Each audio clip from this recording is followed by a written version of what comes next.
সম্মানিত ভাই বন্ধুগণ, আপনারা যখন ভিডিও দেখবেন সবসময় ভিডিও দেখার সময় ক নম্বর থেকে ভিডিও দেখবেন। আমি সিরিয়াল করে দিয়েছি ক খ গ। ক থেকে প্রত্যেকটি বিষয়ের শুরু আমি ক থেকে শুরু করেছি। সিরিয়াল নম্বর আছে 1 2 3 4, ওটা সিরিয়াল দিয়েছি যাতে ক খ নাম্বারটা, ক নাম্বার অনেকগুলার আছে, খ নাম্বার অনেকগুলার আছে। আপনি বুঝবেন কিভাবে? এখানে ওইদিকে 1 2 সিরিয়াল আছে, আবার এদিকে ক খ আছে। এখানে 1 2 সহ ক খ সহ মিলিয়ে আপনার প্রতিটি ভিডিও দেখবেন, তাহলে সিরিয়াল মতো দেখতে পারবেন। আর সিরিয়াল মতো ক থেকে শুরু করে দেখতে পারে প্রত্যেকটি বিষয় আপনি ক্লিয়ারভাবে বুঝবেন। আসেন, নবী করিম সাল্লাল্লাহু আলাইহি সাল্লামের 10 জন বিয়ে, 10 জন স্ত্রী, এটা কম হয়েছে। আমি গত পর্বে তার 3টি প্রমাণ দিয়েছি। আজকে আমি আরেকটি প্রমাণ দেব। সেটা হচ্ছে যে নবী করিম সাল্লাল্লাহু আলাইহি সাল্লামকে আল্লাহ রাব্বুল আলামিন 300 যুবকের শক্তি প্রদান করেছিলেন। সুবহানাল্লাহি বিহামদি। কতজন? 300 যুবকের শক্তি। তাহলে 300 যুবকের শক্তি যাকে দান করেছেন, তার জন্য কি 10 জন স্ত্রী কম নয়? অবশ্যই কম। এখন প্রশ্ন করবেন, নবীকে যে 300 যুবকের শক্তি প্রদান করেছিলেন তার কি কোনো প্রমাণ আছে? দেখেন, হযরতে কুস্তিগির রোকানা, সে রাসূল সাল্লাল্লাহু আলাইহি সাল্লামের সাথে কুস্তি করার জন্য গিয়েছিল। বলছে, তুমি আমাকে কুস্তিতে হারাইতে পারলে আমি ইসলাম গ্রহণ করব। সে তো জানে যে তাকে কুস্তিতে হারানোর মতো কোনো ব্যক্তি নাই। নবী করিম সাল্লাল্লাহু আলাইহি সাল্লাম তাকে বললেন যে সমস্যা নাই, কুস্তি পরে হবে না, তুমি ইসলাম এমনিতেই গ্রহণ করো। সে বলছে, না তা হবে না, আমাকে আগে কুস্তিতে হারাইতে হবে, হারাইতে পারলে আমি ইসলাম গ্রহণ করবো। সুবহানাল্লাহ। রাসূল সাল্লাল্লাহু আলাইহি সাল্লাম বাধ্য হলেন, একজন মানুষ যদি কুস্তি করলে পারে ইসলাম গ্রহণ করে, ঠিক আছে আমি তার জন্য কুস্তিতে নামলাম। রাসূল সাল্লাল্লাহু আলাইহি সাল্লাম সে ধরার আগেই পড়ে যায়। আল্লাহু আকবার। সে বলে, না হয় নাই, এভাবে হয় নাই। আবার রাসূল সাল্লাল্লাহু আলাইহি সাল্লাম তাকে ধরার আগেই সে আবার পড়ে যায়। 3 বার এরকম করার পরে সে বুঝতে পারছে নবী মুহাম্মদ সাল্লাল্লাহু আলাইহি সাল্লামের গায়ের যে শক্তি, এটা সাধারণ কোনো শক্তি নয়, এটা ঐশী শক্তি। আল্লাহু আকবার। এবার রোকানা বলতেছে, ঠিক আছে তুমি আমাকে কালেমা পড়িয়ে দাও। আল্লাহু আকবার। তাহলে রাসূল সাল্লাল্লাহু আলাইহি সাল্লামের গায়ে যে 300 যুবকের শক্তি ছিল, সেটার প্রমাণ হলো রোকানা নিজে। আমার ভাইরা, স্বর্ণকারে কি চেনে? স্বর্ণ চিনে। আল্লাহু আকবার।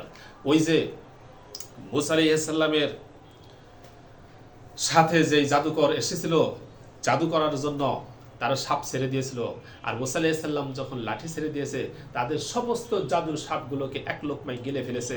তখন ওই সমস্ত জাদুকররা বুঝতে পারছে আমাদেরগুলো তো জাদু, কিন্তু মুসা আলাইহিস সালামের এটা জাদু নয়, মুসা আলাইহিস সালামের এটা ঐশী শক্তি। আল্লাহু আকবার। সাথে সাথে সমস্ত জাদুকর ইসলাম গ্রহণ করে মুমিন হয়ে যায়। আল্লাহু আকবার। কাজেই চিনতে পারে কে? যার চিনার যোগ্যতা আছে। কাজেই রাসূল সাল্লাল্লাহু আলাইহি সাল্লামকে 300 যুবকের শক্তি প্রদান করেছেন, তার জন্য 10 জন স্ত্রী কম হয়ে যায় নাই? কম হয়ে গেছে। নাস্তিকেরা বলে 10 জন মানে চরিত্রহীনতার প্রমাণ। এদের মুখের মধ্যে থুক মারতে হবে, থুতু নিক্ষেপ করতে হবে। আমার ভাইরা, এরা হতভাগা, কপাল পরা। তা যদি না হয়তো তাদের সামনে আজ পর্যন্ত ওলামায়ে কেরাম বহু সত্য প্রমাণ, আল্লাহ আছে তার প্রমাণ, নবী আছে তার প্রমাণ, সত্য নবী, এগুলো তুলে ধরেছেন, কিন্তু তারা গ্রহণ করে না। চক্ষু বন্ধ করে তারা ইসলামকে ত্যাগ করেছে, আর ইসলাম নিয়ে কুৎসারটনা করতেছে। আমার ভাইরা, 10 জন স্ত্রী যে রাসূলের জন্য কম হয়েছে, তার আরেকটি প্রমাণ আমি আপনাদের সামনে তুলে ধরতেছি। সেটা হলো হযরত সুলাইমান আলাইহিস সালাম। সুলাইমান আলাইহিস সালাম তিনি নবী ছিলেন, 300 স্ত্রী তার ছিল। শুধু 300 স্ত্রী ছিল তাই নয়, এক রাত্রে তিনি 300 স্ত্রীর সাথে সঙ্গ করেছেন। আল্লাহু আকবার। তার ইচ্ছা ছিল প্রতিটি স্ত্রীকে সে গর্ভবতী বানাবে, কিন্তু আল্লাহ রাব্বুল আলামিন ইচ্ছা করেন নাই। আল্লাহ তার ইচ্ছা করেন না, যার কারণে 300 স্ত্রী একজন গর্ভবতী হয় নাই। আল্লাহ তাআলা দেখাইছে নবীকে, তুমি না আমি করি। সুবহানাল্লাহি ওয়া বিহামদিহি। আমার ভাইরা, তাহলে হযরত সুলাইমান আলাইহিস সালাম যদি 300 স্ত্রী রাখতে পারেন, আর এক রাতে 300 স্ত্রীর সাথে সঙ্গম করতে পারেন, আমার রাসূল সুলাইমান আলাইহিস সালামের চাইতে বহু গুণে বড়। কাজে আমার রাসূলের কি 10 জন স্ত্রী তাহলে কম হয়ে যায় নাই? কম হয়ে গেছে। আল্লাহু আকবার। আমার ভাইরা, কোরআনুল কারীম আল্লাহ রাব্বুল আলামিন আয়াত নাযিল করেছেন, দুইজন দুইজন, তিনজন তিনজন, চারজন চারজন বিয়ে করো, কিন্তু যদি হক আদায় না করতে পারো তাহলে একজনের বেশি নয়। আমার ভাইরা, কিন্তু আল্লাহ রাব্বুল আলামিন তো আমার রাসূলকে শক্তি প্রদান করেছিলেন, এই কারণে তার জন্য 10 জন স্ত্রী রাখার কারণে তাদের অধিকার এবং হক নষ্ট হয় নাই। কাজেই রাসূলের জন্য 10 জন স্ত্রী এটা কি নয়, বেশি নয়, বরং কম হয়েছে। আচ্ছা, রাসূলের জন্য 10 জন স্ত্রী যে বেশি নয়, বা এটা তাদের যে অযৌক্তিক নয়, বা এটা যে চরিত্রহীনতার প্রমাণ নয়, তার আরেকটি প্রমাণ হলো যে রাসূল কোন যুগে বিয়ে করেছিলেন। কোন যুগে? এই যুগে না, এই যুগে তো আমাদের দেশে একজনের বেশি দ্বিতীয় জন করলে সমালোচনার পাত্র হতে হয়, এটা আমাদের সামাজিক ব্যবস্থা। কিন্তু মক্কা মদিনার যুগে, সেই যুগে সামাজিক ব্যবস্থা এমনটা ছিল না। সেই যুগে 2 জন 4 জন 5 জন 7 জন 10 জন স্ত্রী অনেকেরই ছিল। আমার ভাইরা, নবীর সাহাবীগণ তাদেরও স্ত্রী ছিল 7 জন 8 জন 10 জন 12 জন পর্যন্ত। তারা যখন মুসলমান হয় আর ইসলাম যখন কোরআনুল কারীমে আয়াত নাযিল হয়ে গেল 4 জন বেশি রাখা যাবে না, তখন তারা 4 জন রেখে বাকিগুলোকে তালাক দিয়ে দিয়েছে। কি বুঝলে? সেই যুগে আমার রাসূল 10 জন বিয়ে করেছে। কাজে এইখান থেকে এই নাস্তিক মুরতাদগণ মুসলমানের বিবেকে আঘাত করে, দেখো 10 জন স্ত্রী রাখছে। নবীর ব্যাপারে তাদের মনের ভিতরে একটা কুচিন্তা, একটি বিষ প্রয়োগ করতে চায়। আমার ভাইরা, এই যুগের আমাদের বাংলাদেশের সামাজিকতার সাথে তাল মিলাইলে হবে না। সেটা আজও পর্যন্ত মক্কা মদিনাতে মানুষ 2 জন 3 জন 4 জন করে স্ত্রী তারা রাখে, এখন পর্যন্ত তাদের সেই নীতি রয়ে গেছে। আল্লাহু আকবার। কাজেই এইখান থেকে এইগুলা দেখে নবী করিম সাল্লাল্লাহু আলাইহি ওয়াসাল্লামের 10 স্ত্রীর নিয়ে মন্তব্য করা আদৌ কারোর জন্য উচিত হবে না।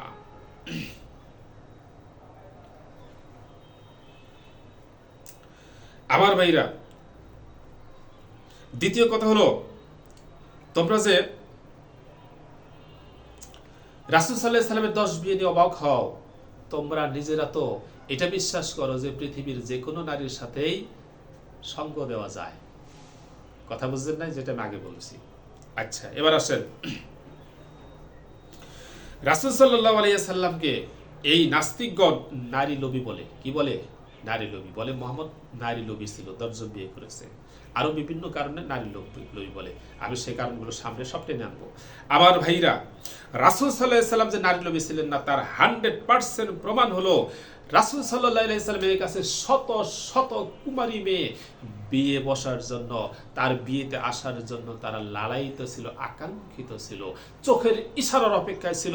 শুধু চোখ দ্বারা ইশারা, মুখ দ্বারা বলারও প্রয়োজন নাই, চোখের ইশারা পাইলেই তারা বিয়েতে এসে যেত। এমন ইচ্ছা নিয়ে আমার ভাইরা শত শত কুমারী মেয়েগণ আমার ভাইরা কি ছিল? অপেক্ষমান ছিল। কিন্তু রাসূল সাল্লাল্লাহু আলাইহি ওয়াসাল্লাম তাদেরকে বিয়ে করেন নাই। কি বুঝলেন? এটা কি চরিত্রহীনতার প্রমাণ? রাসূল সাল্লাল্লাহু আলাইহি ওয়াসাল্লাম ইচ্ছা করলে 10 জন না 10,000 বিয়ে করতে পারতেন। 10,000, রাসূল ইচ্ছা করলে 10,000 স্ত্রী রাখতে পারতেন, কিন্তু আবার রাসূল তা করেন নাই। এটা চরিত্রহীনতার প্রমাণ নয়। আমার ভাইরা, কাফেরগণ আমার রাসূলকে প্রস্তাব দিয়েছিল, আমার ভাইরা, এই নাস্তিক মুরতাদগণের একদম জঘন্য নিকৃষ্টতম একটি অভ্যাস হলো, যেই হাদিস তাদের পক্ষে যায় ওই হাদিস দ্বারা তারা দলিল দিবে, আর যেই হাদিস তাদের বিপক্ষে ওই হাদিসকে তারা বলবো আমরা কোরআন হাদিস দ্বারা দলিল দিলে মানব না, আমরা কোরআন হাদিস বিশ্বাস করি না। এমন চাপাবাজ আর মিথ্যাবাদী, জঘন্য নোংরা স্বভাবের হলে নাস্তিকগণ।